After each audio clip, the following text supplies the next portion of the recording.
আসসালামু আলাইকুম। ক্লাস 8 এর বাচ্চা কাচ্চারা, কি অবস্থা তোমাদের? এর আগের ক্লাসে অর্থাৎ 3 নম্বর ক্লাসে আমরা কি করেছিলাম? এই 3 মানে সূত্রের প্রয়োগ করে গুণফল নির্ণয়, এটার আমরা বর্গীয় জ পর্যন্ত করেছিলাম, বাকি 4টা আমরা করিনি। আজকের ক্লাসে আমরা বাকি 4টা করব।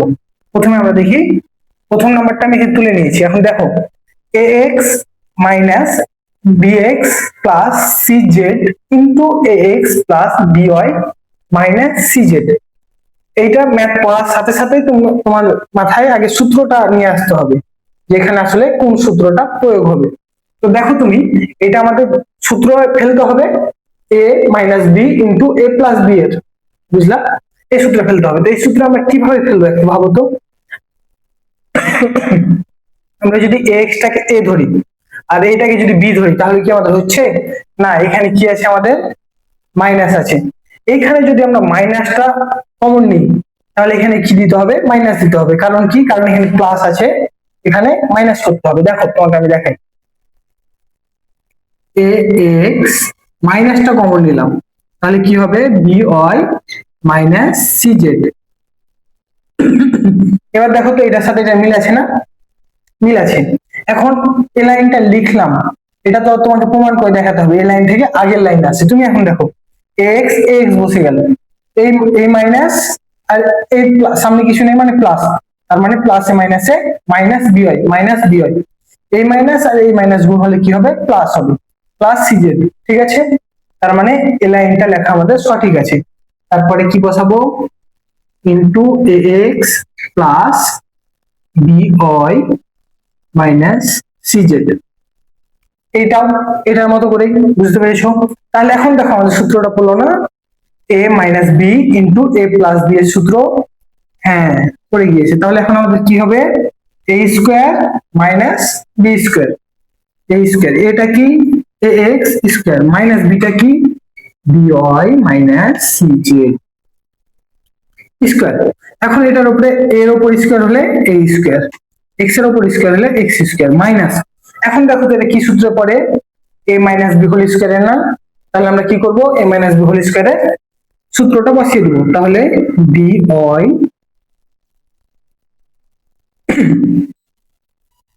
তাহলে কি হবে? B b y whole square minus 2 a b, এটা কি? বি ওয়াই, বিটা কি? C z, c z plus b square. এখন দেখো, a square x square minus minus, তাহলে এখানে কি হবে? B square y square minus. এখন আমরা সুন্দরভাবে সাজিয়ে নিই, 2 into b c y z, সাজিয়ে নিলাম plus c square z square. শেষ আমাদের। এখন আমরা চাইলে এইভাবে রাখতে পারবো, আর যদি আমরা একটু বেশি চাই তাহলে পরের লাইন করতে পারবো। দেখো তো, এই যে মাইনাসে মাইনাসে কি হবে? মাইনাসে প্লাসে কি হবে? মাইনাস, তার মানে a square x square minus B square y square.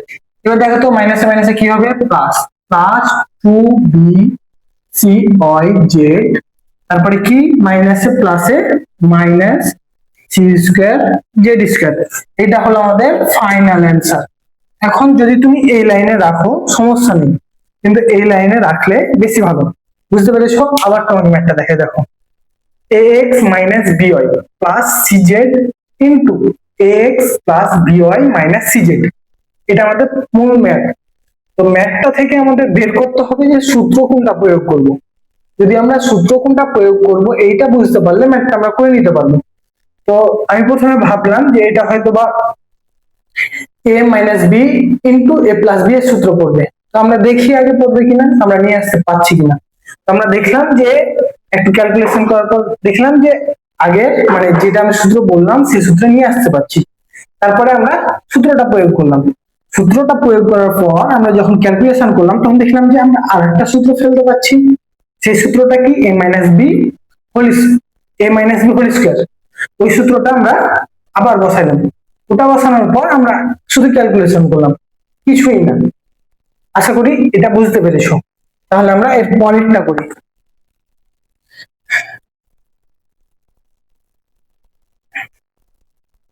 ও, এই মার্কারের কালিগুলো নষ্ট হয়ে গেছে।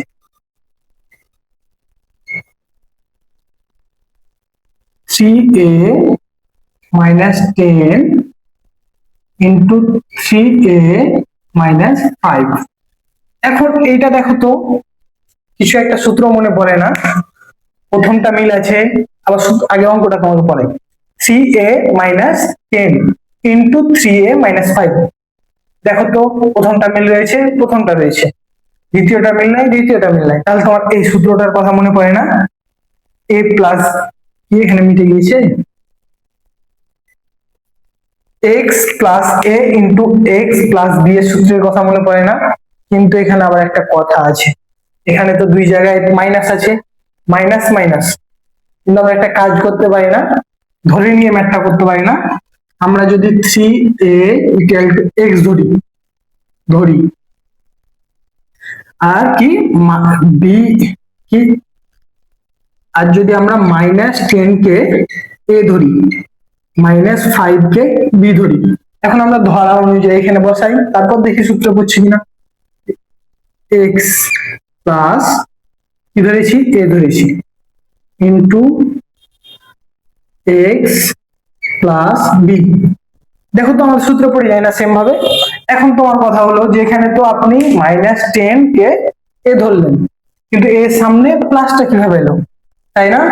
এবার দেখো, শুধু তোমাকে একটু দেখাই, এখানে আমরা মানটা আবার বসাই, এই যে প্লাস, যদি আমরা মানটা না ধরে সরাসরি করতাম, মানে তুমি যদি এক্সপার্ট হয়ে যাও, যখন ম্যাথ গুলা প্র্যাকটিস করে করে এক্সপার্ট হয়ে যাবে, তখন কিন্তু তোমাকে আর মান ধরা লাগবে না, অটোমেটিক বুঝে নিবে।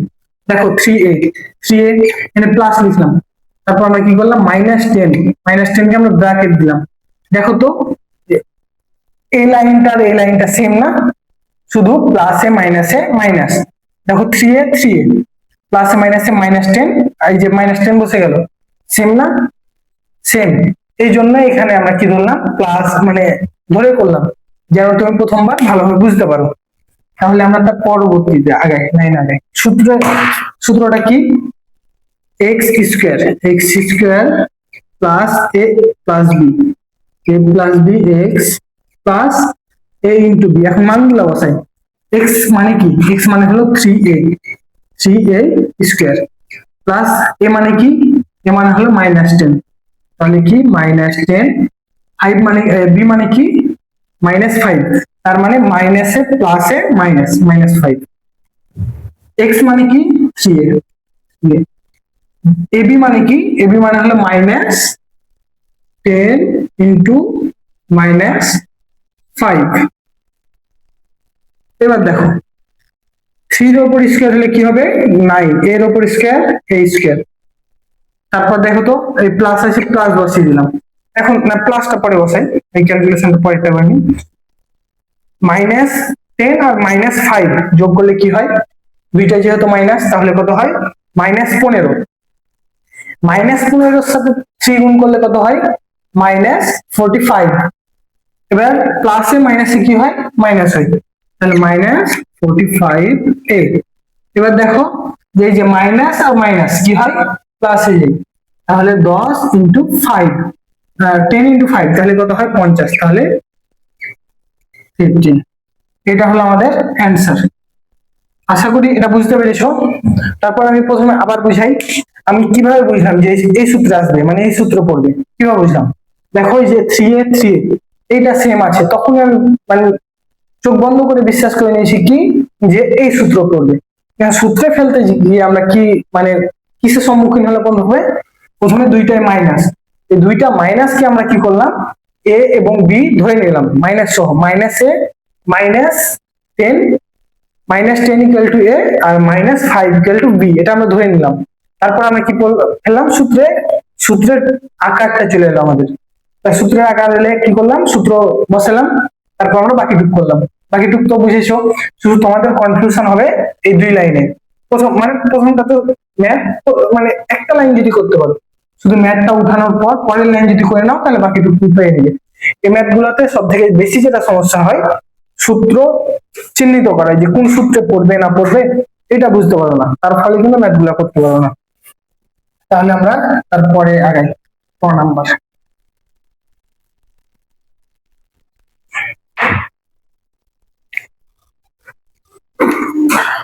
দেখো তো এই যে ট নাম্বার আর এই ঝ নাম্বার একই রকম না? একই রকম, শুধু প্লাস এবং মাইনাসের বিষয়টা আলাদা রয়েছে। দেখো আমি ট নাম্বারটা করে দিব, ঢ নাম্বারটা তোমরা করে নিবে শেষেরটা। তাহলে এটা এখন তুলে নি, শেষেরটাও সেম। তো আমি একটা করে দিই, 5a plus 2b minus 3c into 5a plus 2b plus 3c। এটাও ওই সেম সূত্র ব্যবহার করতে হবে, কি a minus b into a plus b। এটা সূত্র ব্যবহার করতে হবে। সূত্রটা ব্যবহার করবে কিভাবে একটু দেখো তো। এই প্রথমকার অংশটাকে যদি আমরা a ধরি, এই অংশটা a, এটাকে যদি আমরা b ধরি, হয় না? এই যে a minus b, a plus b, হয় না? হয়। তাহলে চলো এটাই করি, 5a plus 2b minus 3c। এবার দেখো 5a plus 2b plus 3c। তাহলে এবার সূত্রটা কি হয়, a square minus b square. a মানে কি 5a plus 2b whole square, b কি মাইনাস b, b কি 3c স্কোয়ার, 3c স্কোয়ার। এখন দেখো তো এই সূত্রটা এটা কি পড়ে, এটা আবার একটা সূত্র পড়ে না, a প্লাস b হোল স্কোয়ারের? তাহলে আমরা a plus b whole square সূত্র ফেলবো। তাহলে a স্কোয়ার, a মানে কি 5a হোল স্কোয়ার মাইনাস না প্লাস 2a মানে কি 5a, b মানে 2b প্লাস b স্কোয়ার মানে 2b স্কোয়ার মাইনাস 3 এর উপর স্কোয়ার হলে কি হয়, 3 এর উপর স্কোয়ার হলে 9 হয়, c এর উপর স্কোয়ার হলে c স্কোয়ার হয়। এখন 5 এর উপর স্কোয়ার হলে কি হয় 25, এর উপর স্কোয়ার হলে a স্কোয়ার প্লাস, এবার দেখো তো 2 এর সাথে 5 গুণ করলে কত হয় 10, 10 এর সাথে 2 গুণ করলে হয় 20, 20 a ইন্টু b প্লাস 2 এর উপর স্কোয়ার হলে কি করে, 2 এর উপর স্কোয়ার করলে কি হয় 4, আর b এর উপর স্কোয়ার করলে হয় b square minus 9c square. এটা হলো আমাদের মূল অঙ্ক, এটা আমাদের অ্যান্সার। এখন তোমাদের সাথে কিছু কথা বলি, যেহেতু আমাদের এই অনুশীলনী একের মানে 4.1 4.1 মানে 3 নাম্বার পর্যন্ত আমাদের ম্যাথ শেষ। এখন আমাদের কি টাইপের ম্যাথ আসবে তোমাকে একটু দেখাই। এখন আমাদের এই যে এখানে এই যে আরো কিছু মানে আমাদের লিখতে বাকি আছে, যে 8 নাকি, হ্যাঁ 4 5 6, এরপর থেকে এগুলা শুরু করতে হবে। মূলত এই ম্যাথ গুলাই তোমার যেগুলা সৃজনশীল প্রশ্ন সেগুলাতে আসবে, আর এইগুলা সৃজনশীলের কয় আসতে পারে বা এমসিকিউ আসতে পারে, এই জন্য এগুলা হলো বেসিক, আর এগুলা হলো তোমার মূল অঙ্ক। মানে এগুলা করার জন্য তোমাকে এগুলা ভালোভাবে প্র্যাকটিস করা লাগবে। তাহলে তুমি যদি এগুলা ভালোভাবে শেষ করে নাও, তাহলে এই ম্যাথ গুলা খুব সহজেই সমাধান করতে পারবে। ঠিক আছে? তো এই যে ম্যাথ গুলো করালাম 2টা ক্লাসে, এই 3 নাম্বারের, তো বেশি বেশি ক্লাসটা দেখবা 1 বার থেকে 2 বার, তারপর নিজে নিজে প্র্যাকটিস করবা। যদি তোমার কোনো অঙ্কে মানে সমস্যা হয় বুঝতে, যে হ্যাঁ আমি এই ম্যাথটা পাচ্ছি না এখন, ঠিক তখন তুমি ওই জায়গায় এসে এই মানে আমি কিভাবে ম্যাথটা সমাধান করেছি, কিভাবে বুঝিয়েছি, ওটা দেখে নিবে, তাহলে বাকিগুলা পারবে ইনশাআল্লাহ। পরের ম্যাথটা আমি করে দিলাম না, সেম রকম। এই ম্যাথগুলা করার ক্ষেত্রে একটা বিষয় খেয়াল রাখবা, যে তুমি যদি দ্বিতীয় লাইনটা পারো তাহলে সম্পূর্ণ ম্যাথই পারবা। শুধু তোমাকে সূত্রগুলো ভালোভাবে মনে রাখতে হবে। তুমি যদি সূত্র পারো তাহলে ম্যাথগুলা খুব সহজেই পারবা। তোমাকে সবথেকে কঠিন যে টাস্ক মানে ওয়ার্ক হবে, যে কাজটা হবে, সেটা হলো যে তোমার সূত্র চিহ্নিত করা, যে এই ম্যাথটাতে কোন সূত্রটা ব্যবহার করবে, এটাই সব থেকে বড় কাজ। এটা পারলেই অল ক্লিয়ার। ঠিক আছে? আর তোমাদের সূত্র নিয়ে আমি একটা ক্লাস দেওয়ার চেষ্টা করব। ঠিক আছে? আজকে পর্যন্তই, ধন্যবাদ সবাইকে।